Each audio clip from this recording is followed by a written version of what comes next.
Morning, welcome to আমার channel ঋতু পৃথিবী। আমি ঋতু। তোমরা ভাবছো তো যে সকালবেলা গুড মর্নিং বলে এক প্লেট খিচুড়ি নিয়ে ঋতু কি বলছে। দেখো,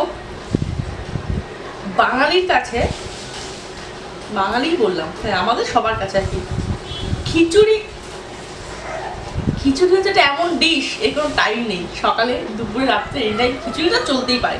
আর এটা হচ্ছে গোবিন্দভোগের লেটকা খিচুড়ি, একদম অদ্ভুত অদ্ভুত টেস্ট।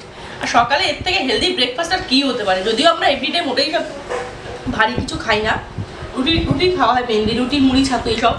কিন্তু আজকে আমি খিচুড়ি খাচ্ছি একটাই কারণে, এটা গতকাল রাত্রে বানানো হয়েছিল আমাদের বাড়িতে, ঠাকুমা বানিয়েছিলেন। তো রাত্রে বেশি রান্না করা হয়েছে, রাত্রে মেনলি রান্না করেন না। আর খিচুড়ি রান্না করে গরম লেগে গেছে, গরম লেগে সকালবেলা শরীর খারাপ লাগছে, স্বাভাবিক বয়স হয়ে গেছে না। একটু তো আমি বলেছিলাম যে আমি কিছুটা করি, তো আমি কেড়ে করে দিয়েছিলাম, উনি খিচুড়িটা করেছিল, কিন্তু খিচুড়ি করে শরীর খারাপ হয়ে গেছে। এইবার যেটা কেউ সকাল থেকে অসুস্থ লাগছে, যেটা হচ্ছে এখন সকালে রান্না, মানে সকাল থেকে রান্নার সব দায়িত্ব আমার পড়েছে। রান্না পাই না সেটা বলবো না, তবে মিথ্যে কথা বলবে, মোটামুটি পারি, অতটা ভালো পারি না, কিন্তু যাই হোক ভালোই লাগছে, বহুদিন পরে সংসারের দায়িত্ব ফিরে পেলাম। তো রান্না বান্নার সমস্ত আজকে আমিই করবো তোমাদের সঙ্গে নিয়ে। আর খিচুড়িটা সকালে কোনো ব্রেকফাস্ট আমি তৈরি করতে পারিনি, কারণ যাটা করে বাসি কাজ সাথে সাথে লেট হয়ে গেছিলো। তা মা বললো আর রুটি ফুটি বানানোর লাভ নেই, আমি তো খাবো না, তুই খিচুড়িটা আছে, খিচুড়িটা সবাই মিলে ভাগ করে খাই। তো কী যে ভালো লাগছে, কালকে রাত্রে বাসি খিচুড়ির যে কী টেস্ট, বাবা দেখো তোমরা আমাকে যে যা ভাবতে পারো, বাসি খিচুড়ির টেস্ট মানে কালকে রাত্রে ফ্রিজে ছিল তাই বাসি।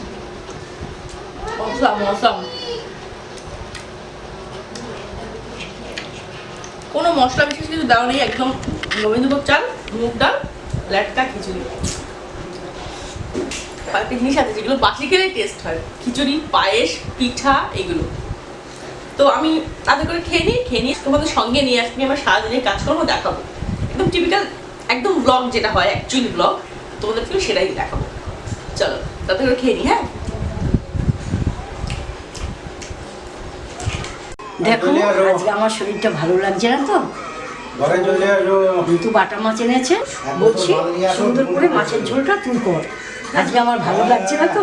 কালকে খিচুড়ি রান্না করে বলো, রান্না করে অসুস্থ হয়ে গেছি। কালকে সেই ঘরে গোবিন্দভোগ চাল ছিল, আর মুগ ডাল দিয়ে গোবিন্দভোগ চাল দিয়ে খিচুড়ি করেছি বাবা। রাত্রিবেলা আমি একদম শরীরটা বাজে লাগছিল, আমি একটুখানি খেয়েছি, গরম লেগে গেছে, কি আমার শরীরের মধ্যে ভালো লাগছিল না, হাত পা ব্যথা করছে। তারপরে সেই এই যে সকালের মধ্যে সবার ব্রেকফাস্ট খিচুড়ি, কালকে এইটাতে আমরা সবাই মিলে খাবো। তো চলো আমি সবজিগুলোকে ধুয়ে নিই। এই যে কি দেখো, ঝিঙে রয়েছে, পটল রয়েছে, সজনে ডাঁটা, আলু দিয়ে 3-4 রকম সবজি দিয়ে বাটা মাছের ঝোল, একদম লাইট খাবার। আমি বিশেষ কিছু রিস্ক নিইনি, কারণ আমি তো বুঝতে পারছো খুব বিশাল দক্ষ রান্নায়, তাই যেটা সহজ হয় না সেটাই তোমাদেরকে দেখাবো, বেশি কিছু নিয়ে এদিকে দরকার নেই। তাই চলো ধুয়ে নিই, তারপর তোমার সঙ্গে রান্না করে কথা বলছি। তো এই দেখো বন্ধুরা, আমি অনেকক্ষণ আগে মাছটাকে ধুয়ে রেখেছিলাম ভালো করে, এবার নুন আর হলুদ ভালো করে মাখিয়ে নিচ্ছি। হলুদ দিলাম, হলুদ একটু কম হলো বলে আবার দিচ্ছি। তো ভালো করে নুন হলুদ মাখিয়ে নিলাম মাছটাকে। আজকে আমি তোমাদের দেখাবো একদম লাইট রান্না, বাটা মাছের কী বলে, সব রকম সবজি দেওয়া বাটা মাছের পাতলা ঝোল। অনেক দিন পর রান্না করছি, বহুদিন পরে সংসারের দায়িত্ব যাকে বলা হয়, সত্যি সেটা বহুদিন পরে। কবে রান্না করেছিলাম, মাঝে মাঝে রান্না করেছিলাম রাত্রে, অবশ্যই রাত্রে আর সকালে, দুপুরে তো মেইন রান্না তো মাই করে। যাই হোক ভালো লাগছে বহুদিন পর রান্না করে। মাছ ঢাকা দিয়ে রাখছি কিছুক্ষণের জন্য, 5-7 মিনিট, ততক্ষণ আমি মশলাটা করে নেবো। দেখো বন্ধুরা, এখানে আমি নিয়েছি আদা লঙ্কা, ব্যাস আদা আর লঙ্কা পেস্ট করার জন্য কেটে নিয়ে ছোটো ছোটো করে কেটে নিয়েছি। এবার এটাকে আমি পেস্ট করে নেবো।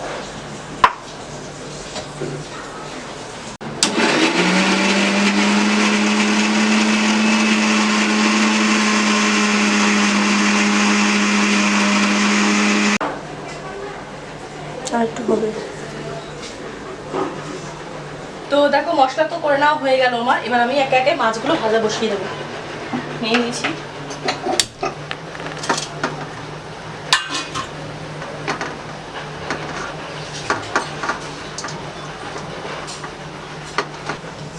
এই গরমের দিনে না এই জ্যান্ত বাটা মাছ এইসবই ঠিক, ছোটোখাটো মাছই ভালো লাগে খেতে, বড় বরফের মাছ আর ভালো লাগে না সত্যি। একদম সবসময়তেই আমার ছোটো ছোটো মাছ মানে এসবই ভালো লাগে।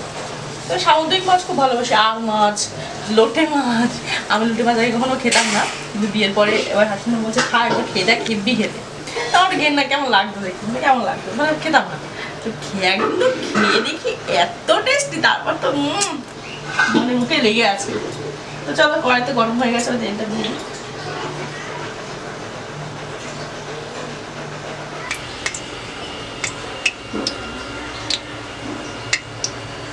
তো আমি একে একে মাছগুলোকে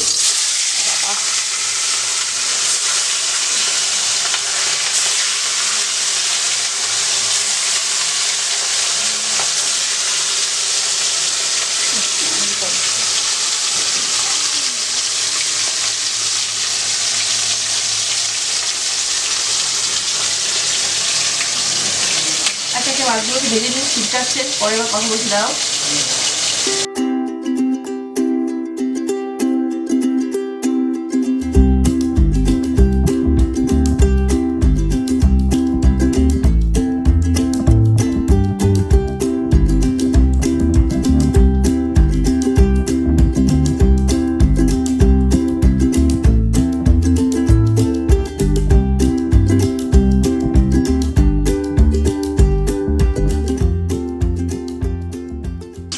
মাছ দুটো জুড়ে গেছে,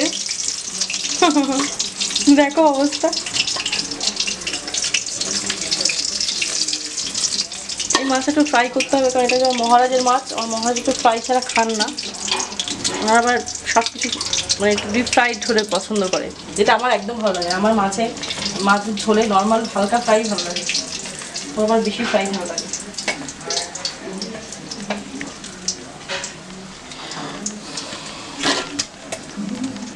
বন্ধুরা, আমি একে একে মাছগুলোকে সব ভেজে নিচ্ছি, তারপরে এসে আবার কথা বলছি।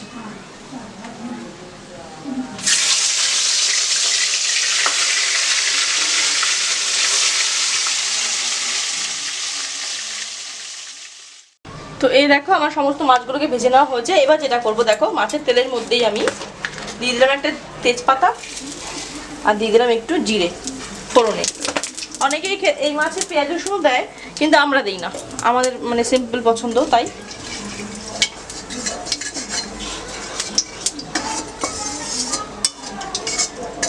ফোড়নটা একটু পুড়ে গেলে এর মধ্যে দিয়ে দেবো আমি এই আমার কেটে ধুয়ে নেওয়া সবজিগুলো। এখানে কি কি আছে বলে দিই, আগে একবার বলেছি যদিও। ঝিঙে রয়েছে, ছোটো ছোটো মানে পাতলা পাতলা করে কাটা পটল রয়েছে, আর সজনে ডাঁটা রয়েছে, আলু রয়েছে। এই 4 রকম সবজি দিয়ে বাটা মাছটা করবো। দিয়ে দিলাম সবজিগুলো,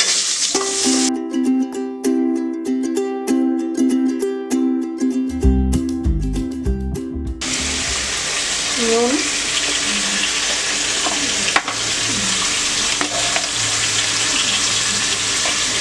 হলুদ গুঁড়ো,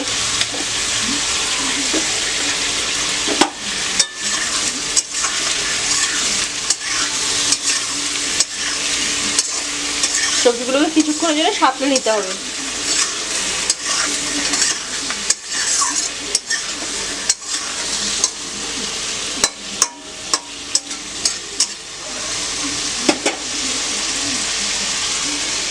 এবার আমি দিয়ে দেবো, তখন মশলাটা করে দিলাম, আদা আর লঙ্কা বাটা, সেটাকে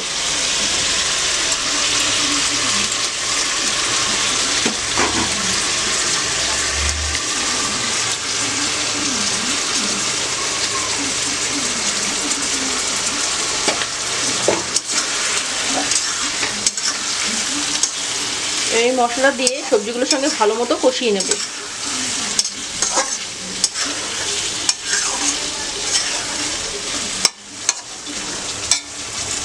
একটু ঢাকা দিয়ে দিই কিছুক্ষণের জন্যে।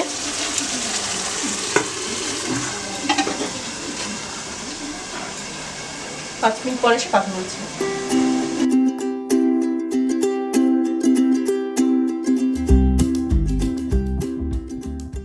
তো দেখো, এবার আমি দিয়ে দিচ্ছি জিরের গুঁড়ো একটু, 1 চামচের মতো, আর একটু ধনে গুঁড়ো।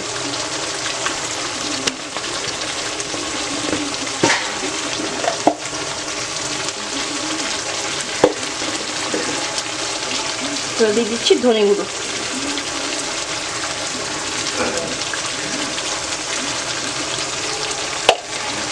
এবার এগুলোর সঙ্গে ভালো মতো আরও কষিয়ে নিতে হবে। দেখো সবজিগুলো কি সুন্দর সাঁতলে নিয়েছি এই মশলাটার সাথে।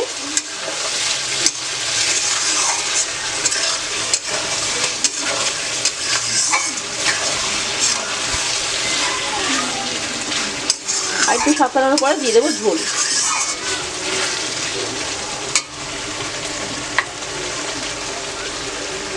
দেখো এখানে মশলাগুলো তেল ছেড়ে দিয়েছে, তার মানে বুঝতে হবে আমার মশলাটা সম্পূর্ণভাবে কষানো হয়ে গেছে। হ্যাঁ, এবার আমি দিয়ে দিচ্ছি এর মধ্যে জল, মানে ঝোল দিয়ে দিলাম।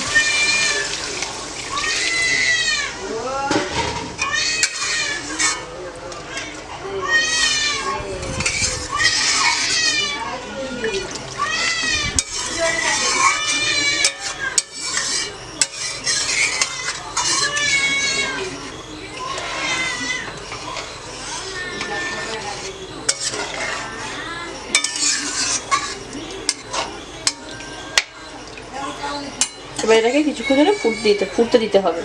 ততক্ষণ আমি আবার ঢাকা দিয়ে দিলাম।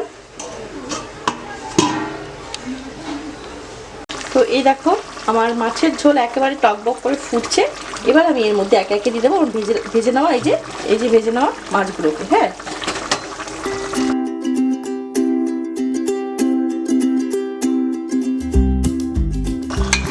এবার ব্যাস 5-7 মিনিট আর ঢাকা দিয়ে আর একটু ফুটলে নামিয়ে নিলে হয়ে যাবে মাছের ঝোল।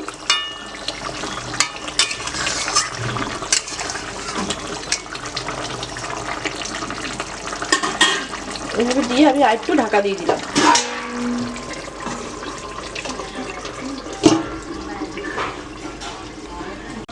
তো দেখো ফাইনালি মাছের ঝোল রেডি। এবার এটাকে আমি নামিয়ে নিচ্ছি। চলো নামিয়ে নিই। অফ করলাম গ্যাস, এটাকে নামিয়ে নেবো। জানি না কেমন হয়েছে, অনেকদিন পরে রান্না করলাম তো এরকম মাছটা আছে।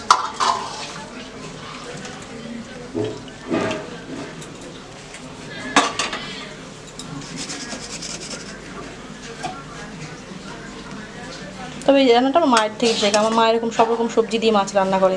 আসলে আমার বাবার আলসারের প্রবলেম ছিল তো, তার ছোটোবেলা থেকে দেখেছি এরকম লাইট রান্না আর সব রকম সবজি দিয়ে রান্না করে।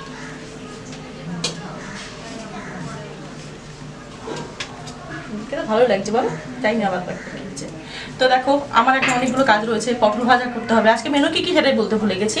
ডাল করব, ডাল প্রেশার করে সিটি দিয়ে নিয়েছি। আর এখন তো মেঘলা ওয়েদার, তাই সোলা কুকারে ভাত দিতে পারছি না, একটু সমস্যা হচ্ছে।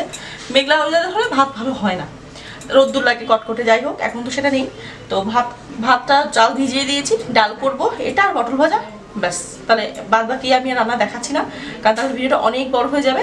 তো মাছের ঝোলের রেসিপিটা মেনলি শেয়ার করা দরকার ছিল, তো সেটাই শেয়ার করলাম। তো মায়ের থেকে শেখা তো মনে হয় ভালোই হবে। আর সবাই বাদ বাকিটা খেয়ে বলবে। তো আমি বাদ বাকি এগুলো সব মেজে টেজে নিই, ততক্ষণ সেইগুলো দেখাচ্ছি না। হ্যাঁ, তো এই দেখো বন্ধুরা, এখন আমি পটল ভাজাগুলোকে ভেজে নিচ্ছি আস্তে আস্তে। আমার ডাল হয়ে গেছে, ভাতও হয়ে গেছে, শুধু আছে পটল ভাজাটা বাকি ছিল।